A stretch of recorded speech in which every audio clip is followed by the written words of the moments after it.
Trump-made chaos roiling Washington and Wall Street. Many people are nervous. That includes insiders, lobbyists, and also elected Republicans. One retiring senator speaking truth to Washington. Her name, you may have heard, is Claire McCaskill. And she just did something that, frankly, most U.S. senators in both parties avoid. She basically dished on what she says her Republican colleagues say in private, that Trump is not acting rational and things could get a lot worse. Now, they'll tell you, if it's just the two of you, the guy's nuts. He doesn't have a grasp of the issues. He's making brash decisions. He's not listening to the people who know the subject matter. But in public, if they go after him, they know they get a primary. And they know that's tough. I think history will judge some of my colleagues harshly that they didn't stand up to this president. Just pause and take that in. Quote, the guy is nuts. That's a retiring U.S. senator in a very red state. If you believe her, if you don't think she's just making that up, then the assessment of people on the president's own side about where he is going into what's going to be divided government with a shutdown federal government, it's a chilling assessment. That's from his team. Then on the other team, incoming Democratic Speaker Pelosi holding firm, blasting Trump for exploiting fear and scare tactics and trolling Trump with some of his own medicine, mocking him for turning the border wall into, quote, a beaded curtain or something. 5 days into the shutdown, no signs of a solution here tonight, folks. And when President Trump was fielding questions about the shutdown during his visit to Iraq today, he stoked the idea, the expectation of a long-term shutdown. How long do you think the shutdown will last, Mr. President? Whatever it takes. We're going to have a wall. Whatever it takes. Now, some will see that as another off-the-cuff remark from this president.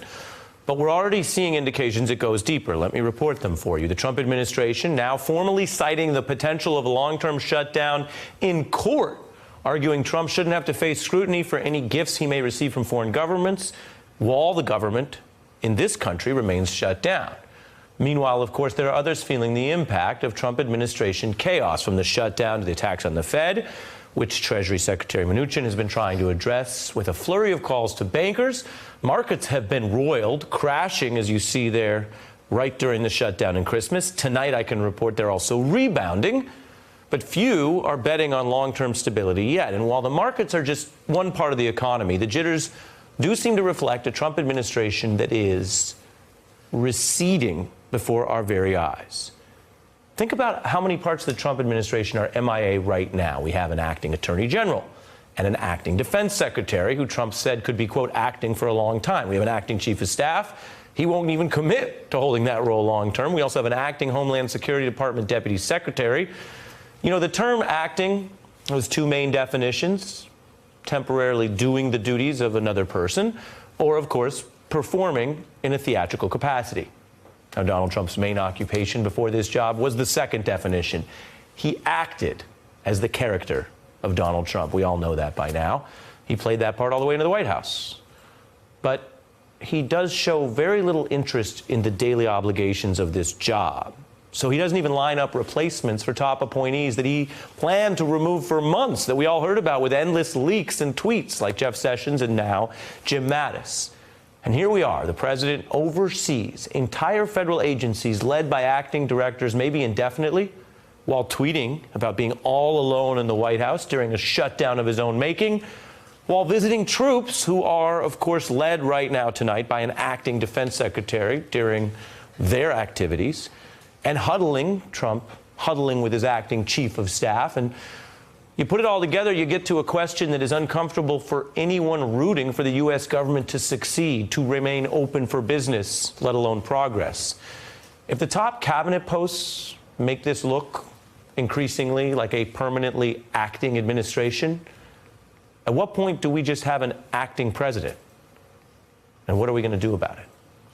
We have a great panel here in our holiday week to get into this. The Atlantic's David Frum, who served in the White House as a speechwriter for President Bush and is the author of Trumpocracy. Alicia Menendez, a contributing editor at Bustle.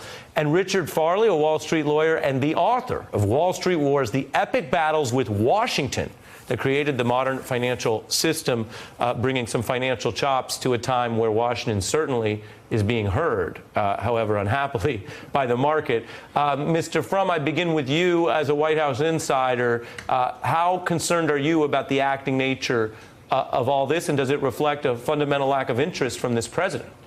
It reflects something, I think, even more worrisome than what you just said, Ari. It reflects an attempt to circumvent Senate oversight. The reason you have acting secretaries is because you don't have somebody confirmable. To fill the job, you have to get a vote in the Senate. It's pretty clear, even before the news about Mark Whitaker's exaggerated athletic academic attainments, that he would have a lot of trouble because you have to take questions.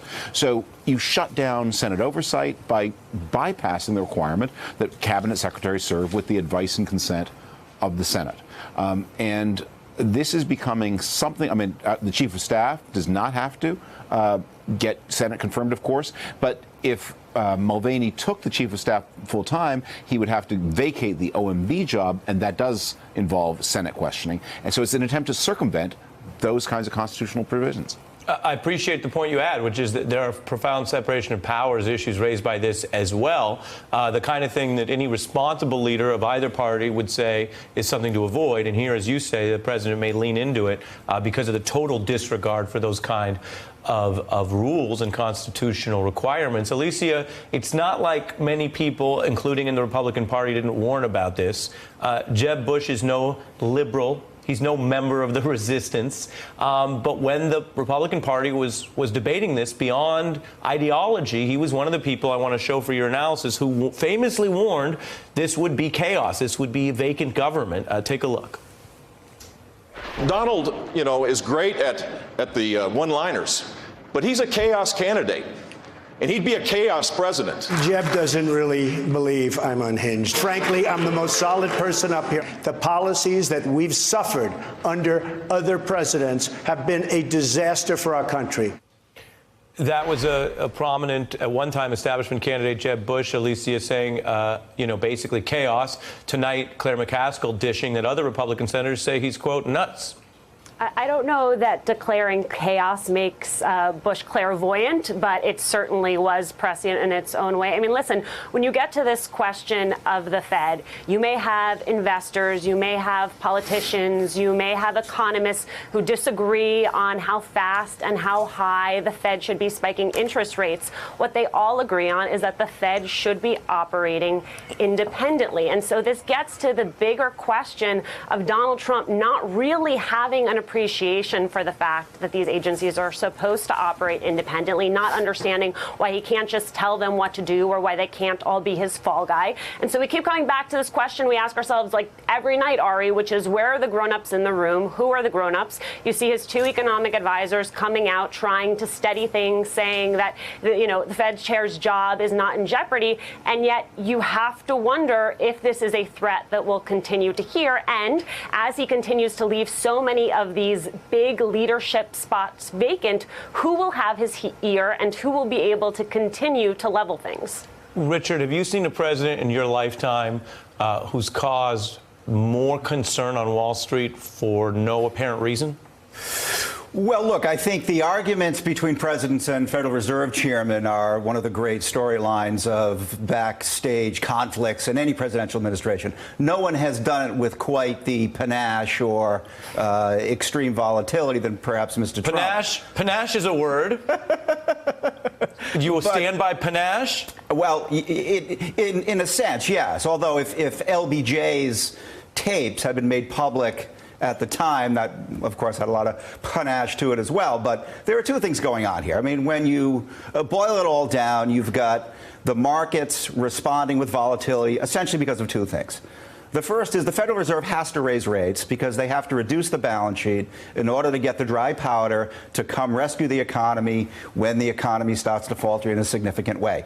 Economic activity has been very strong. If not now, when? So Wall Street is completely happy with what Powell's doing. Are you? Okay. Are you? Secondly, I'm going to let you finish, okay. but Are you invoking Rabbi Hillel to justify the federal interest rate policy? If I had any clue what the If not dear now, rabbi when? said, If perhaps not I now, when? If not me, who? If I am yes, for do myself remember. alone, who will be for me? Fair enough, yes. At least subconsciously. David, And secondly, David, I may come to you after this. I'm giving Richard a hard time. Secondly, the report card is coming due on the tax bill with the reduction in corporate rates and the encouragement of repatriation of overseas cash, which was supposed to have significant impacts on corporate spending, investment, economic growth, and returns to shareholders. And that's what the market's looking for now. They're saying it's been long enough. Is it in fact happening? But do they like the way Trump talks? In Is that terms helpful? of tone? Tone, No. shutting the government down? No. Government shutdowns, I think, are overstated in terms of their impact on the economy, and the political lessons from shutdowns can be mislearned. If you remember the 1995-96 shutdown, which was the template for shutdowns where the Republicans get blamed with the Democratic president, obviously now we have the reverse, but that was more because the Republicans were blamed for politicizing the shutdown. Because if you recall, Bob Dole was running for president in 1996, and Newt Gingrich was jockeying for control of the party. It came off as they were sticking it to the president. They were using the shutdown for political purposes, not because they were blamed for causing the shutdown. David, Jerome Powell, Panache, David Frum, Rabbi Hillel, take your pick. Here's the point about these shutdowns, and this goes to your point at the very beginning about chaos. Shutdowns happen for a rational reason, and they've been happening more and more frequently since the 1970s. They're tests of strength. The two parties have different views about, at any given moment, about what they can accomplish. One of them is usually more mistaken than the other, and so they shut down the government to test public opinion and to see who will the public back. Do you think that Trump is doing that knowingly? No. And that's why this one is so different, because usually because the shutdown is the byproduct of a political test of strength. Trump has no agenda here. He has no endgame. He has no strategy. He has no tactics.